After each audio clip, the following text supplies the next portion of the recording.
शुरू करने से पहले अगर आपने अभी तक हमारे चैनल को सब्सक्राइब नहीं किया तो इसे सब्सक्राइब कर दीजिए, बेल आइकन को प्रेस कर दीजिए ताकि फ्यूचर में आने वाली हर वीडियो की नोटिफिकेशन आप तक पहुंच सके। और वीडियो को लाइक, कमेंट और शेयर करना मत भूलिएगा। चलिए वीडियो हम लोग शुरू करते हैं।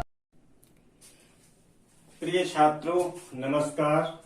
लर्निंग विद योगेंद्र में मैं योगेंद्र शुक्ला आपका स्वागत करता हूं।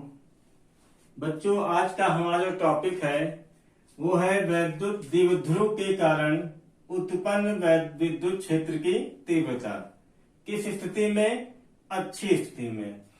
अर्थात जैसे हमारे पास अगर कोई विद्युत द्विध्रुव है तो उसकी अच्छी स्थिति में हमें विद्युत क्षेत्र की तीव्रता का मान ज्ञात करना है। तो सबसे पहले मान लिया हमारे पास क्या है, ए बी एक वैद्युत द्विध्रुव है, तो जिसके एक सिरे पर माइनस क्यू आवेश और दूसरे सिरे पर प्लस क्यू आवेश है। इसका जो इनके बीच की दूरी जो है मानी जाती है 2l मानी जाती है। इसका मध्य बिंदु क्या मान लिया, O है। अब बीच की पूरी दूरी क्या है, बीच की 2l, तो ये इधर की आधी दूरी और इधर की आधी दूरी क्या हो जाएगी, l हो जाएगी, ये भी l हो जाएगी। अब इसके अच्छी स्थिति में, जैसे ये अच्छा है तो इसी की अच्छी स्थिति में कोई बिंदु एक P है, कोई बिंदु P है जिस पर विद्युत क्षेत्र की तीव्रता का मान ज्ञात करना है। मान लीजिए मध्य बिंदु, विद्युत द्विध्रुव के मध्य बिंदु से इसकी जो दूरी है वो r है। इसके मध्य बिंदु से इसकी जो दूरी है बिंदु P की दूरी क्या है, r है। अब हमें बिंदु P पर विद्युत द्विध्रुव का मान ज्ञात करना है। देखिए जहां पर हमें विद्युत क्षेत्र की तीव्रता का मान ज्ञात करना है, कहां पर, बिंदु P पर। किसके कारण? विद्युत द्विध्रुव के कारण।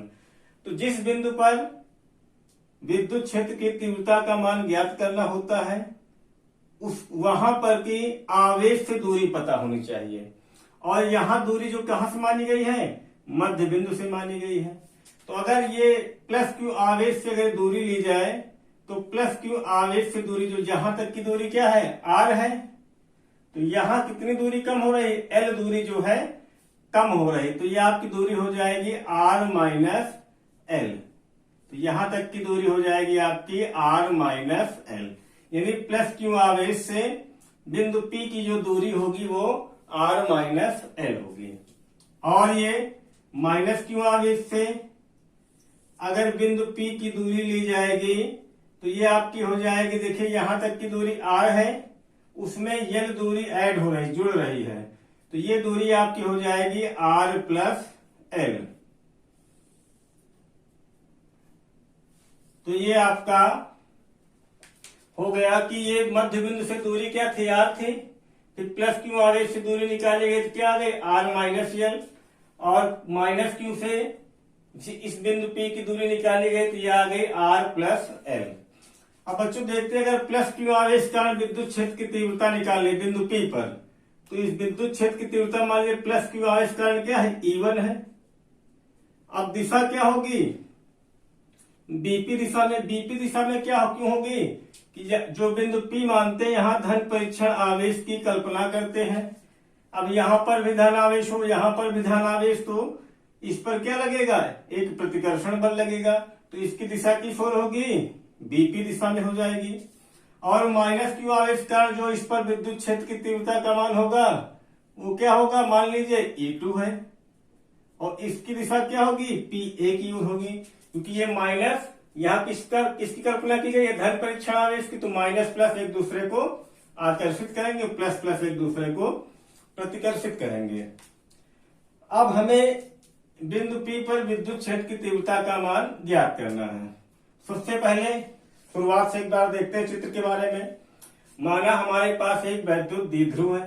सबसे पहले क्या माना गया, माना हमारे पास एक वैद्युत द्विध्रुव है जो के परावैद्युतांक वाले माध्यम में रखा है। इसके मध्य बिंदु, विद्युत द्विध्रुव के मध्य बिंदु से r मीटर की दूरी पर माना एक बिंदु क्या है, P है, जिस पर विद्युत क्षेत्र की तीव्रता का मान ज्ञात करना है। प्लस क्यू आवेश से बिंदु P की दूरी क्या आ गई, r माइनस l आ गई, और माइनस क्यू आवेश से बिंदु P की दूरी आ गई r प्लस l आ गई। अब यहाँ पे हम देखेंगे सबसे पहले प्लस क्यू आवेश के कारण, प्लस क्यू आवेश के कारण बिंदु P पर विद्युत क्षेत्र की तीव्रता, विद्युत क्षेत्र की तीव्रता, ये आपका क्या हो जाएगा E1। अब आप जानते हैं विद्युत क्षेत्र की तीव्रता का फार्मूला होता है 1/4πε0। हमने विद्युत द्विध्रुव के लिए परावैद्युतांक क्या माना है, K मान लिया है, और Q/r²। R क्या है, बीच की दूरी। अब बीच की दूरी आवेश से यहां तक की दूरी क्या है, R के स्थान पे क्या है, देखिए आवेश से बिंदु P की दूरी R-L, तो ये आपका हो जाएगा R-L का होल स्क्वायर। अब आपको ये देखना है कि वैद्युत क्षेत्र की तीव्रता किस दिशा में कार्य कर रहा है। B से देखिए बाहर की ओर कार्य कर रहा है E1 की दिशा, तो BP दिशा में, किस दिशा में, BP दिशा में। इसको आप यहां पे नोट कर सकते हैं, किस दिशा में, BP दिशा में। इसको आप मान लीजिए समीकरण 1। इसी प्रकार माइनस क्यू आवेश से, माइनस क्यू आवेश से या माइनस क्यू आवेश के कारण बिंदु P पर विद्युत क्षेत्र की तीव्रता, इसको क्या माना गया है, E2। ये भी फार्मूला हो जाएगा आपका 1/4πε0K और Q/r²। अब R के स्थान पर देखिए माइनस क्यू आवेश की दूरी कितनी है, यहाँ पर R+L है, R+L का होल स्क्वायर, क्योंकि E का मान आपका क्या होता है 1/4πε0K और Q/r²। तो R के स्थान पे जो भी मान है वो रखा जाएगा। तो R के स्थान पे यहाँ पे R-L था, यहाँ पर R+L था। अब यहाँ E2 की दिशा क्या होगी, देखिए किस ओर लग रही है, अंदर की ओर, यानी P से A दिशा की ओर है। तो यहां हम लिख लेंगे PA दिशा की ओर, ये आपका समीकरण 2। ये आपका क्या है, समीकरण 2 है। अब चूंकि यहां पर E1 is greater than E2, E1 का मान E2 से बड़ा है। इसको समझते हैं कि E1 का मान E2 से बड़ा क्यों है। देखिए यहाँ पे जो Q/r² है या R-L² है, और इसमें क्या, देखिए ये संख्या समान है, और यहाँ पर है एक में Q/r+L का होल स्क्वायर। अब आपको ये चेक करना है, जैसे कोई संख्या बटे में दी गई, जैसे 3/2 दी गई है, तो अगर नीचे वाली संख्या छोटी है तो उसका मान अधिक आएगा। जैसे 3/2 है, नीचे वाली संख्या 2, तो भाग करेंगे तो 0.5 आएगा। अगर यहीं पे 3/2 के स्थान पे 6 कर दें तो ये क्या आ जाएगा 0.5, अर्थात जब नीचे वाली संख्या बड़ी होगी तो उसका मान क्या आएगा, कम आएगा। तो इसी प्रकार देखेंगे, इसमें R-L छोटा है तो E1 का मान बड़ा होगा, R+L का मान क्या बड़ा है, तो इसलिए E2 का मान क्या होगा, छोटा होगा। और यहां पर E1 is greater than E2 तथा दोनों की दिशाएं कैसी हैं, दोनों की दिशाएं क्या है, विपरीत हैं, तथा दोनों की दिशाएं विपरीत हैं, विपरीत हैं। इसलिए परिणामी विद्युत क्षेत्र की तीव्रता, परिणामी विद्युत क्षेत्र की तीव्रता, इसका मान चेक करते कितना हो जाएगा, ये आपका हो जाएगा E बराबर E1 माइनस E2। देखिए अगर दिशाएं असमान है, विपरीत दिशा में है, तो घटाया जाएगा। अगर दोनों दिशाएं एक ही दिशा में होती तो इसको जोड़ा जाता। तो यहां पर हम क्या करेंगे, E1 और E2 का मान रखेंगे। अब यहां पे क्या लिखेंगे, समीकरण 1 और 2 से E1 व E2 के मान रखने पर, तो बच्चों हमें उम्मीद है कि आपको यहां तक बिल्कुल समझ में आया होगा। एक मिनट चेक कर रहे हैं वीडियो चल रही है कि नहीं। हाँ चल रही है। तो ये आपका हो जाएगा यहाँ पर E बराबर हो जाएगा आपका E1 का मान कितना है 1/4π(f(0) और ये आपका हो जाएगा Q/R-L का होल स्क्वायर और बीच में किसका चिन्ह माइनस का। फिर E2 का मान रखा जाए 1/4π(f(0) और Q/R+L का होल स्क्वायर। बच्चों ऊपर का थोड़ा हम मिटा रहे हैं यहाँ पर क्योंकि नीचे जगह नहीं बची है। तो ये आपका हो जाए, इसको आप नोट कर लीजिएगा। अब यहाँ पे देखिए 1/4π(f(0) और साथ में क्या है Q और यहाँ पे 1/4π(f(0) और साथ में Q। ये क्या मिल रहा है आपका कॉमन मिल रहा है। तो ये आपका हो जाएगा 1/4π(f(0) इंटू Q। ये कॉमन मिल गया आपका। तो यहाँ क्या बचा एक बचेगा, नीचे क्या बचेगा 1/R-L का होल स्क्वायर। बीच में किसका चिन्ह है माइनस का तो माइनस 1/R+L का होल स्क्वायर। ये आपका हो जाएगा। अब देखिए यहाँ पर हर जो है बराबर नहीं है। अब हर बराबर नहीं तो हर बराबर करने के लिए क्या करेंगे एलसीएम लेंगे या इसमें आप कैंची गुणा कर दीजिए। तो ये आपका हो जाएगा E बराबर 1/4π(f(0) इंटू Q। ये आपका हो जाएगा R+L का होल स्क्वायर माइनस इसका पहले इसका गुणा 1 से हुआ तो वही संख्या आएगी, बीच में माइनस का चिन्ह R-L का होल स्क्वायर गुणा 1 से करेंगे तो ये भी वही आ जाएगा R-L का होल स्क्वायर।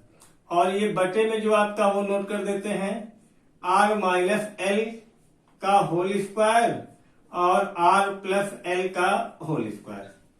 अब ये नीचे वाली लाइन मिटा रहे हैं हम। ये आपका हो जाएगा, इसको आप नोट करते रहिए या स्क्रीनशॉट ले लीजिए या वीडियो को रोक कर इसको रिपीट करके भी देख सकते हैं, बैक करके देख सकते हैं। हाँ वीडियो को लाइक करते रहिए, और अपने दोस्तों में शेयर करते रहिए। अब देखिए यहाँ पर अगर इसको हम A मान लें, और इसको B मान लें तो ये आपका A² माइनस B² का फार्मूला हो जाएगा। तो ये आपका हो जाएगा E बराबर 1/4π(f(0) into Q। A² minus B² क्या होता है A² माइनस B², ये होता है A माइनस B एक ब्रैकेट में और दूसरे ब्रैकेट में A+B। तो A माइनस B देखिए A के स्थान पर R+L और माइनस B के स्थान पर R-L। तो आगे माइनस लगा तो माइनस माइनस करेगा ये प्लस हो जाएगा। और दूसरे ब्रैकेट में A+B तो A के स्थान पर R+L और प्लस B के स्थान पर R-L।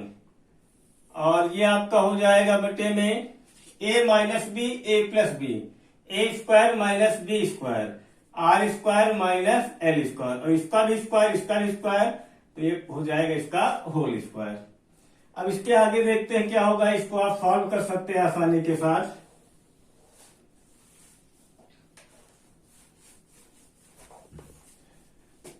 ये आपका R-L का होल स्क्वायर है। देखिए प्लस का R ये माइनस का R कैंसिल हुआ, ये प्लस का L और ये माइनस का L कैंसिल हुआ। तो ये आपका हो जाएगा E बराबर 1/4π(f(0) अब यहाँ पे आपको ध्यान से देख रहे हैं Q और L ये कितना हो गया 2L। R और R ये भी कितना हो गया 2R। और ये आपका हो जाएगा R² माइनस L² का होल स्क्वायर। अब थोड़ा सा आपको यहां ध्यान देना है। आप जानते हैं कि P बराबर क्या होता है Q गुणे 2L विद्युत द्विध्रुव आघूर्ण। चूंकि P बराबर Q गुणे 2L तो हम इसके स्थान पे क्या लिख सकते हैं, हम इसके स्थान पे लिख सकते हैं P। तो ये आपका हो जाएगा E बराबर 1/4πF(0) क्यों इसके स्थान पे यहाँ पे इसके स्थान पे हम क्या लिखेंगे, P लिखेंगे और साथ में गुणे 2R और R² minus L²।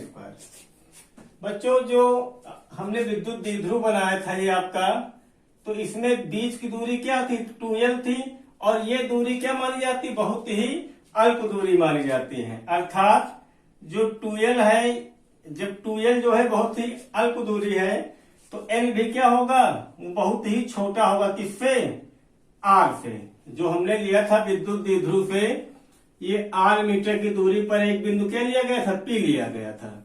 R metre की दूरी पर एक बिंदु P लिया गया, तो R की तुलना में L क्या है, बहुत ही छोटा है। अब L जो है R से छोटा है, इसलिए L² is less than R², इसलिए L² का मान R² से और भी छोटा होगा। इसे एग्जाम्पल लेते हैं, जैसे 2 जो है 10 से छोटा है, 2 जो है 10 से छोटा है, कितना छोटा है, 8 अंक छोटा, कम है। अब 2 का स्क्वायर करें 4 और 10 का स्क्वायर करें 100। अब 4 जो है 100 से 96 छोटा हो गया। यानी अगर 2 10 से केवल 8 छोटा, इसका वर्ग करने पर 4 100 से 96, यानी कि वर्ग करने पर और भी संख्या छोटी हो जाती है। इसलिए जैसे L जो है R की तुलना में कम है, तो L² R² से बहुत कम होगा, इसलिए L को R की तुलना में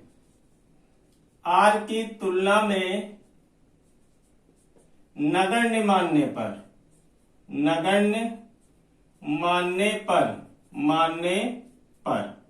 तो इसको हम क्या मान लेंगे, नगण्य मान लेंगे। तो नगण्य मानने के पश्चात हमारा हो जाएगा, इसका आप स्क्रीनशॉट ले सकते हैं, नोट कर लीजिएगा रिपीट करके इसको देख के। अब उसके बाद देखिए यहाँ पे क्या होगा, ये आपका हो जाएगा E बराबर 1/4πF(0) के P गुणे 2R, और ये आपका L जो है R² की तुलना में नगण्य है, ये 0 हो जाएगा, तो बच्चे में क्या बचेगा, R²। तो ये आपका हो जाए, और इसका क्या, यहाँ पे होल स्क्वायर लगा था, तो R² की पावर 2। तो ये आपको हो जाएगा E बराबर 1/4πF(0), और ये आपका हो जाएगा इंटू K है, और साथ में P गुणे 2R बटे R² का स्क्वायर, R की पावर 4। अब यहाँ पे एक R से एक R कैंसिल होगा, तो 4 था, क्या कितना बच जाएगा, 3 बच जाएगा। अर्थात आपका आ जाएगा E बराबर 1/4πF(0) के, और ये आपका बचा 2P, R से R यहाँ कैंसिल हुआ था, और R की पावर 4 से एक R कैंसिल हो, कितना बचा, R की पावर 3। तो ये आपका आ गया वैद्युत क्षेत्र की तीव्रता का मान। किस स्थिति के लिए, ये आपका है अच्छी स्थिति के लिए वैद्युत क्षेत्र की तीव्रता का मान। बच्चों निर्वात या वायु के लिए, निर्वात या वायु के लिए K बराबर कितना होता है, K बराबर 1 होता है।